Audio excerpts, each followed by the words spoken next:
আল্লাহ সর্বপ্রথম কি সৃষ্টি করেছিলেন আর কোথায় বা তিনি তার আরশকে স্থাপন করেছিলেন? আসুন আজ আমরা পবিত্র কোরআন ও হাদিসের আলোকে সৃষ্টির সেই প্রথম অধ্যায়ে ফিরে যাই। আমাদের প্রিয় নবী হযরত মুহাম্মদ সাল্লাল্লাহু আলাইহি ওয়াসাল্লাম বলেছেন, আল্লাহ সর্বপ্রথম যা সৃষ্টি করেছেন তা হলো কলম। এই কলম কোনো সাধারণ কলম নয়, এর দৈর্ঘ্য আসমান ও জমিনের মধ্যবর্তী দূরত্বের সমান। কলমকে সৃষ্টি করার পর আল্লাহ তাকে আদেশ করলেন, লেখো। কলম আল্লাহর আরশের সামনে দাঁড়িয়ে অত্যন্ত বিনয়ের সাথে জিজ্ঞেস করল, হে আমার রব, আমি কি লিখব? আল্লাহ বললেন, লা ইলাহা ইল্লাল্লাহ, আল্লাহ ছাড়া কোনো উপাস্য নেই, এই কালিমাটি লেখো। তখন কলম আল্লাহর একত্ববাদের এই মহান বাণীটি লিখতে শুরু করল। বর্ণনায় এসেছে, কলম 1000 বছর ধরে শুধু এই কালিমাটিই লিখতে থাকলো। 1000 বছর পর আল্লাহ আবার কলমকে বললেন, লেখো। কলম আবার জিজ্ঞেস করল, হে আমার রব, আমি আর কি লিখব? আল্লাহ বললেন, লেখো, মুহাম্মাদুর রাসূলুল্লাহ, মুহাম্মদ আল্লাহর রাসূল, এই নামটি লেখো। কলম যখন এই নামটি লিখল তখন সে অবাক হয়ে জিজ্ঞেস করল, হে আমার রব, এই মুহাম্মদ কে, যার নাম আপনি আপনার নামের সাথে যুক্ত করেছেন? আল্লাহ উত্তর দিলেন, হে কলম, আদব রক্ষা করো, ইনি হলেন আমার হাবিব। যদি আমি তাকে সৃষ্টি না করতাম তবে আমি তোমাকে সৃষ্টি করতাম না। আমি আসমান, জমিন, আরশ, কুরসি কিছুই সৃষ্টি করতাম না। এই কথোপকথনের পর আল্লাহ কলমকে আবার নির্দেশ দিলেন, লেখো। কলম জিজ্ঞেস করল, হে আল্লাহ, আমি এখন কি লিখব? আল্লাহ বললেন, লেখো, কিয়ামত পর্যন্ত যা কিছু ঘটবে সব কিছু লিখে রাখো।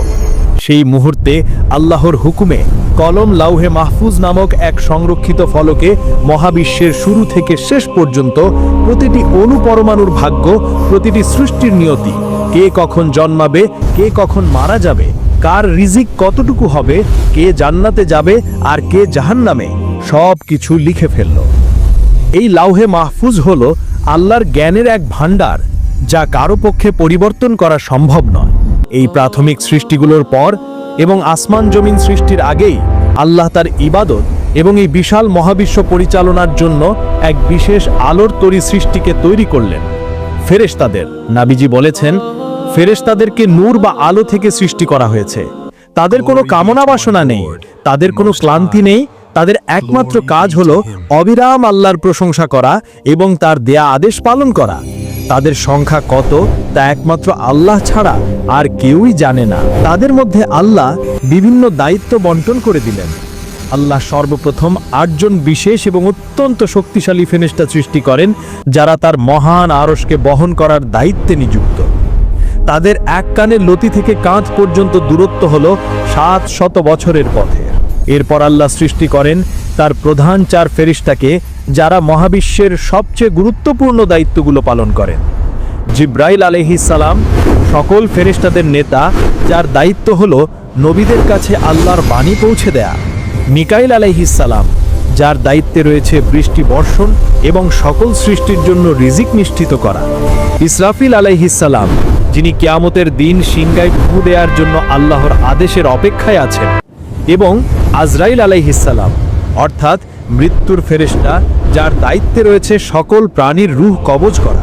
এবং আরও অগণিত ফেরেশতা, যারা আসমান, জমিন, পাহাড়, পর্বত এবং মানুষের প্রতিটি কাজ পরিচালনার দায়িত্বে নিযুক্ত। ফেরেশতাদের সৃষ্টি এবং তাদের মধ্যে দায়িত্ব বন্টন করার পর আল্লাহ এই বিশাল মহাবিশ্বের নির্মাণ কাজ শুরু করেন।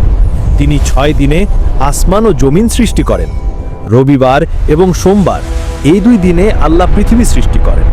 তখন পৃথিবী ছিল আজকের মতো স্থির নয়, এটি পানির উপর থর থর করে কাঁপছিল এবং টলমল করছিল। পৃথিবীর এই অবস্থা দেখে ফেরেশতারা আল্লাহর কাছে আরজ করলেন, হে আল্লাহ, এই টলমল করা পৃথিবীর উপর আপনার বান্দারা কিভাবে বসবাস করবে? তখন আল্লাহ পৃথিবীকে স্থির করার জন্য মঙ্গলবার দিন পৃথিবীতে বিশাল বিশাল পাহাড় পর্বত স্থাপন করলেন। এই পাহাড়গুলো পেরেকের মতো কাজ করে পৃথিবীকে মাটির গভীরে গেঁথে ফেলে এবং এর কাঁপুনি বন্ধ করে। পাহাড় সৃষ্টির পর বুধবার দিন আল্লাহ পৃথিবীতে গাছপালা, নদী নালা এবং সকল প্রকার উদ্ভিদ ও প্রাণীর জন্য রিজিকের ব্যবস্থা করেন। এরপর বৃহস্পতিবার এবং শুক্রবার এই শেষ 2 দিনে আল্লাহ আসমানের দিকে মনোনিবেশ করেন, যা ছিল ধোঁয়ার মতো। তিনি সেই ধোঁয়া থেকে 2 দিনের 7টি আসমান তৈরি করেন এবং পৃথিবীর সবচেয়ে কাছের আকাশকে চন্দ্র, সূর্য এবং কোটি কোটি নক্ষত্র দিয়ে সাজিয়ে দেন। এভাবেই তৈরি হলো আমাদের এই বিশাল মহাবিশ্ব, এক নিখুঁত এবং সুশৃঙ্খল জগৎ, যা পরিচালনার জন্য রয়েছেন অগণিত ফেরেশতা। আসমান ও জমিন সৃষ্টির পর এবং মানুষ সৃষ্টির বহু আগে আল্লাহ পৃথিবীতে বসবাসের জন্য এক নতুন এবং বিস্ময়কর সৃষ্টিকে তৈরি করলেন। তারা হলো জিন। জিনরা ছিল এক অদৃশ্য জাতি। তারা মানুষের মতো পানাহার করত, তাদের মধ্যে বিয়ে শাদী হতো, সন্তান সন্ততি জন্ম নিত এবং তাদেরও মৃত্যু হতো। আল্লাহ জিনদেরকেও ভালো মন্দ বোঝার এবং যে কোনো একটি পথ বেছে নেওয়ার স্বাধীনতা দিয়েছিলেন। তাদেরকে পৃথিবীতে আল্লাহর ইবাদত করার জন্য পাঠানো হয়েছিল। হাজার হাজার বছর ধরে জিনরা পৃথিবীতে বসবাস করতে লাগলো, কিন্তু সময়ের সাথে সাথে তারা তাদের মূল উদ্দেশ্য ভুলে গেল। তারা আল্লাহর হুকুম অমান্য করতে শুরু করলো এবং একে অপরের উপর জুলুম অত্যাচার করতে লাগলো। তাদের মধ্যে হিংসা, অহংকার এবং ক্ষমতার লোভ এতটাই বেড়ে গেল যে তারা একে অপরের সাথে ভয়ঙ্কর যুদ্ধে এবং রক্তারক্তিতে লিপ্ত হলো। তাদের পাপে পৃথিবী এক ভয়ঙ্কর অশান্তির জায়গায় পরিণত হলো। তাদের এই সীমা লঙ্ঘন দেখে আল্লাহ অত্যন্ত অসন্তুষ্ট হলেন। তিনি আসমান থেকে ফেরেশতাদের এক বিশাল বাহিনী পাঠালেন সেই দুষ্ট জিনদেরকে দমন করার জন্য। ফেরেশতারা পৃথিবীতে নেমে এসে সেই পাপাচারী জিনদের সাথে যুদ্ধ করলেন। তারা বেশিরভাগ জিনকে হত্যা করলেন এবং বাকিদের তাড়িয়ে সমুদ্রের গভীরে এবং দূর দূরান্তের দ্বীপগুলোতে পাঠিয়ে দিলেন। সেই যুদ্ধের সময় ফেরেশতারা দেখলেন জিনদের মধ্যে এক ছোট্ট শিশু রয়েছে, যা অন্যদের চেয়ে ভিন্ন ছিল। তার নাম ছিল আজাজিল। সে ছিল অত্যন্ত সুন্দর এবং তার মধ্যে জ্ঞানের এক বিশেষ প্রতিভা ছিল। ফেরেশতারা তাকে দয়া করে হত্যা না করে আল্লাহর হুকুমে তাকে সাথে করে আসমানে নিয়ে গেলেন। আসমানে ফেরেশতাদের সাথে থেকে আজাজিল আল্লাহর ইবাদতে নিজেকে এমনভাবে ডুবিয়ে দিল যে তার জ্ঞান এবং মর্যাদা দিনে দিনে বাড়তেই থাকলো। সে হাজার হাজার বছর ধরে এত ইবাদত করলো যে তার ইবাদতের খ্যাতি সকল ফেরেশতাদের ছাড়িয়ে গেল। আল্লাহ তার ইবাদতে খুশি হয়ে তাকে সম্মানিত করলেন। তাকে প্রথম আসমানের নেতা বানিয়ে দেয়া হলো, এরপর দ্বিতীয়, তৃতীয়, এভাবে সে সকল আসমানের ফেরেশতাদের নেতা এবং শিক্ষকের মর্যাদা লাভ করল। তার নতুন নাম হলো ইবলিস। সে এতটাই সম্মানিত ছিল যে আল্লাহর আরশের চারপাশে যে মহান ফেরেশতারা থাকেন তাদের সাথেও তার ওঠা বসা ছিল। কিন্তু তার অন্তরের গভীরে তার সেই আগুনের তৈরি অহংকার তখনও লুকিয়ে ছিল। পৃথিবীকে জিনদের বিপর্যয় থেকে মুক্ত করার পর আল্লাহ ফেরেশতাদের একত্রিত করলেন এবং তার সেই ঐতিহাসিক ঘোষণাটি দিলেন। তিনি বললেন, আমি পৃথিবীতে একজন খলিফা বানাতে চলেছি। এই ঘোষণা শোনার সাথে সাথেই ফেরেশতাদের মনে জিনদের সেই ভয়ঙ্কর রক্তারক্তির স্মৃতি ভেসে উঠল। তারা অত্যন্ত বিনয়ের সাথে জিজ্ঞেস করলেন, হে আমাদের রব, আপনি কি পৃথিবীতে এমন কাউকে বানাবেন যে সেখানে গিয়ে আবার অশান্তি সৃষ্টি করবে আর একে অপরের সাথে রক্তপাত করবে? অথচ আমরা তো সব সময় আপনার প্রশংসা এবং পবিত্রতা বর্ণনা করছি। আল্লাহ উত্তর দিলেন, নিশ্চয় আমি যা জানি তোমরা তা জানো না। এই একটি বাক্যই আল্লাহ বুঝিয়ে দিলেন যে তিনি এমন এক জাতিকে সৃষ্টি করতে চলেছেন যার মর্যাদা এবং উদ্দেশ্য হবে ফেরেশতাদের ধারণারও বাইরে। তারপর শুরু হলো মানব জাতির প্রথম সদস্যকে তৈরি করার সেই ঐতিহাসিক প্রক্রিয়া। আল্লাহ প্রথমে হযরত জিব্রাইল আলাইহিস সালামকে পৃথিবীতে পাঠালেন মাটি সংগ্রহ করার জন্য।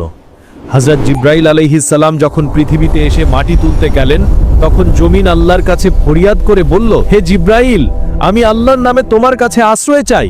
তুমি আমার শরীর থেকে মাটি নিও না, যা দিয়ে এমন এক জাতি তৈরি হবে যা হয়তো পৃথিবীতে গিয়ে আল্লাহর অবাধ্য হবে এবং জাহান্নামের আগুনে জ্বলবে। জমিনের এই হাকতি শুনে হযরত জিব্রাইল আলাইহিস সালামের মনে মায়া হলো এবং তিনিও খালি হাতে আল্লাহর কাছে ফিরে গেলেন। এরপর আল্লাহ হযরত মিকাইল আলাইহিস সালামকে পাঠালেন। তিনিও যখন পৃথিবীতে এসে মাটি তুলতে গেলেন, তখন জমিন তার কাছেও একই রকম ফরিয়াদ করল। তার মনেও দয়া হলো এবং তিনিও খালি হাতে ফিরে গেলেন।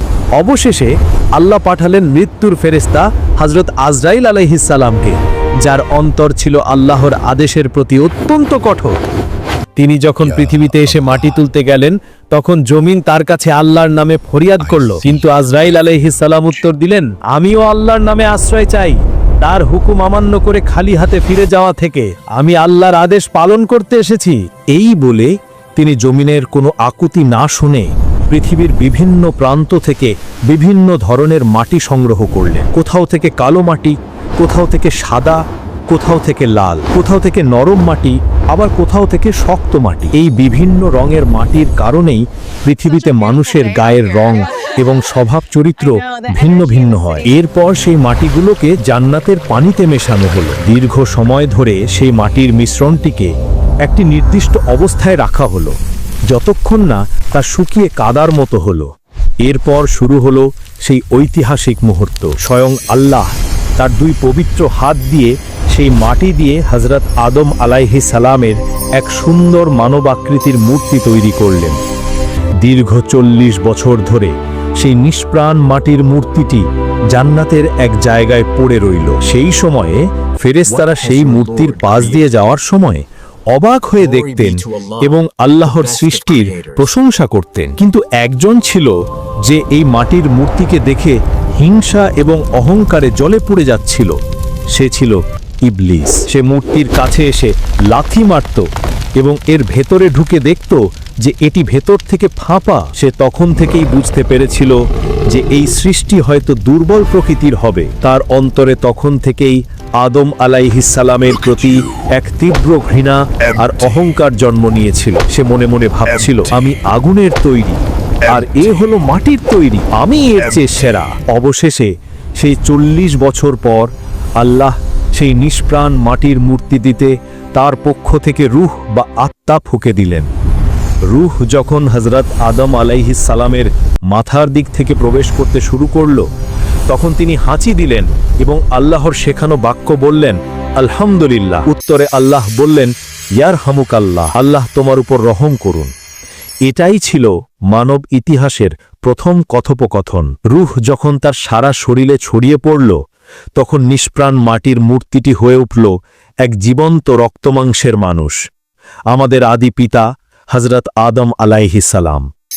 আল্লাহ আদম আলাইহিস সালামকে সকল বস্তুর নাম এবং জ্ঞান শিখিয়ে দিলেন, যা তিনি ফেরেশতাদেরও শেখাননি। এরপর তিনি ফেরেশতাদের সামনে সেই বস্তুগুলো পেশ করে বললেন, যদি তোমরা তোমাদের কথায় সত্যবাদী হও তবে আমাকে এই বস্তুগুলোর নাম বলো। ফেরেশতারা অত্যন্ত বিনয়ের সাথে উত্তর দিলেন, হে আল্লাহ, আপনি পবিত্র, আপনি আমাদের যা শিখিয়েছেন তার বাইরে আমাদের কোনো জ্ঞান নেই। নিশ্চয়ই আপনি সর্বজ্ঞানী, সর্বশ্রেষ্ঠ প্রজ্ঞাময়। তখন আল্লাহ আদম আলাইহিস সালামকে বললেন, হে আদম, তুমি তাদের এই বস্তুগুলোর নাম বলে দাও। আদম আলাইহিস সালাম যখন সকল বস্তুর নাম সঠিকভাবে বলে দিলেন, তখন আল্লাহ ফেরেশতাদের বললেন, আমি কি তোমাদের বলিনি যে আমি আসমান ও জমিনের সকল অদৃশ্যের খবর জানি এবং তোমরা যা প্রকাশ করো ও যা গোপন করো তার সব কিছুই আমি জানি। এভাবেই আল্লাহ ফেরেশতাদের সামনে আদম আলাইহিস সালামের শ্রেষ্ঠত্বকে প্রতিষ্ঠা করলেন।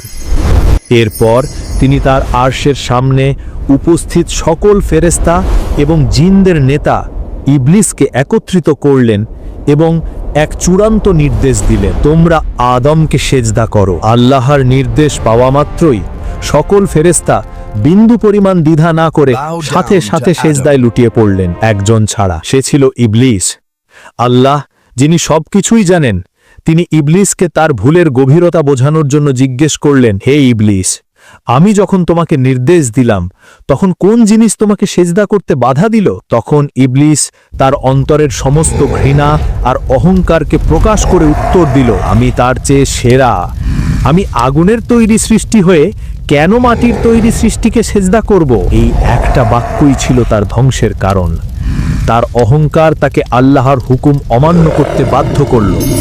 আল্লাহর ক্রোধ জ্বলে উঠল। তিনি বললেন, বেরিয়ে যা এখান থেকে, তুই হলি বিতাড়িত এবং অভিশপ্ত, তোর উপর আমার লানাত থাকবে কিয়ামত পর্যন্ত। হাজার হাজার বছর ধরে আল্লাহর ইবাদত করে যে ইবলিস সর্বোচ্চ মর্যাদা পেয়েছিল, সে এক মুহূর্তের অহংকারের কারণে চিরদিনের জন্য অভিশপ্ত হয়ে গেল।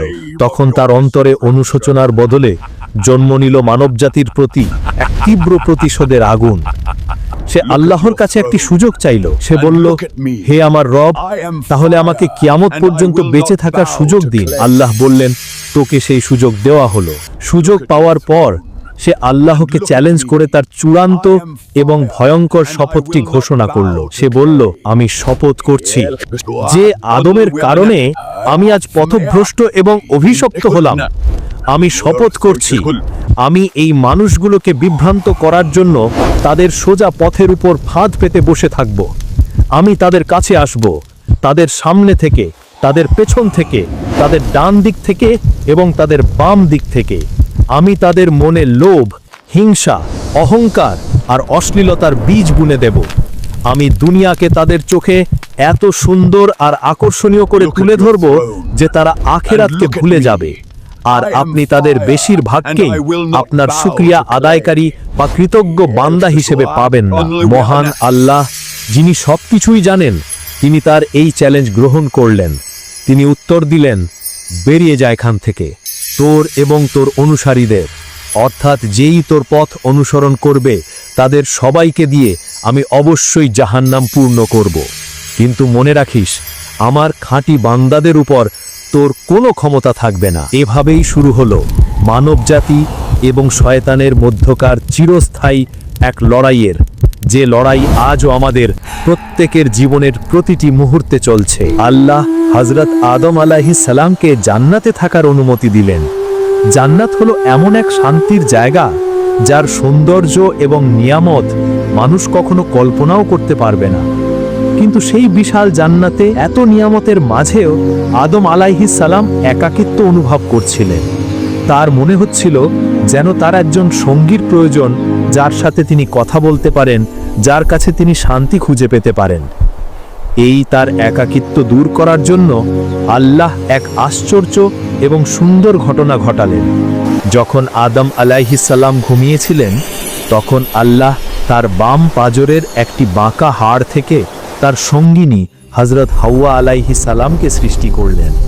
ঘুম থেকে উঠে আদম আলাইহিস সালাম তার পাশে অপূর্ব সুন্দর একজন নারীকে বসে থাকতে দেখে অবাক হলেন। তিনি জিজ্ঞেস করলেন, তুমি কে? তিনি অত্যন্ত মিষ্টি সুরে উত্তর দিলেন, আমি একজন নারী। আদম আলাইহিস সালাম জিজ্ঞেস করলেন, তোমাকে কেন সৃষ্টি করা হয়েছে? তিনি উত্তর দিলেন, যাতে আপনি আমার কাছে শান্তি খুঁজে পান। এভাবেই শুরু হলো পৃথিবীর প্রথম মানব মানবীর ভালোবাসার গল্প। তারা দুজনে জান্নাতে পরম শান্তিতে বসবাস করতে লাগলেন। সেখানে কোনো চিন্তা ছিল না, কোনো দুঃখ ছিল না, কোনো ক্ষুধা বা ক্লান্তি ছিল না। তারা যা চাইতেন তাই পেতেন। জান্নাতের পাখিরা তাদের জন্য গান গাইত, নহরগুলো তাদের জন্য বয়ে যেত। আল্লাহ তাদের দুজনকে বললেন, তোমরা দুজনে এই জান্নাতে যেখানে ইচ্ছা ঘুরে বেড়াও, যা ইচ্ছা খাও, কিন্তু ওই যে একটি গাছ দেখছো, ওই গাছটির কাছেও যেও না এবং এর ফল খেও না। যদি তোমরা তা করো, তাহলে তোমরা নিজেদের উপর অত্যাচারীদের অন্তর্ভুক্ত হয়ে যাবে। জান্নাতের অফুরন্ত সুখের মাঝেও তাদের জন্য ছিল একমাত্র নিষেধাজ্ঞা, একমাত্র পরীক্ষা। আর সেই পরীক্ষাকে কেন্দ্র করেই জান্নাতের বাইরে লুকিয়ে থাকা তাদের চিরশত্রু ইবলিস তার সেই ভয়ঙ্কর শপথ পূরণ করার জন্য তার প্রথম এবং সবচেয়ে মারাত্মক চালটি চালার জন্য প্রস্তুতি নিচ্ছিল। কিভাবে ইবলিস জান্নাতে প্রবেশ করল, কিভাবে সে আদম ও হাওয়াকে সেই নিষিদ্ধ ফল খাওয়ার জন্য প্ররোচিত করল, আর সেই একটা ভুলের কারণেই বা তাদের পরিণতি কি হয়েছিল, এবং কিভাবে পৃথিবীতে মানবজাতির সূচনা হলো, এই অবিশ্বাস্য এবং শিক্ষণীয় কাহিনী আমরা জানব পরের পর্বে। এই মহাকাব্যিক সিরিজ যদি আপনার ভালো লেগে থাকে, তাহলে অবশ্যই ভিডিওটিতে একটি লাইক দিন এবং কমেন্ট করে জানান কোন অংশটি আপনার হৃদয়কে সবচেয়ে বেশি স্পর্শ করেছে। পরের পর্বটি কিন্তু এর থেকেও অনেক বেশি আকর্ষণীয় হতে চলেছে। তাই সেই পর্বটি সবার আগে দেখার জন্য এখনই চ্যানেলটি সাবস্ক্রাইব করে বেল আইকনটি অন করে দিন। আপনার বন্ধুদের সাথে শেয়ার করতে একদম ভুলবেন না, যাতে তারাও এই জ্ঞান লাভ করতে পারে।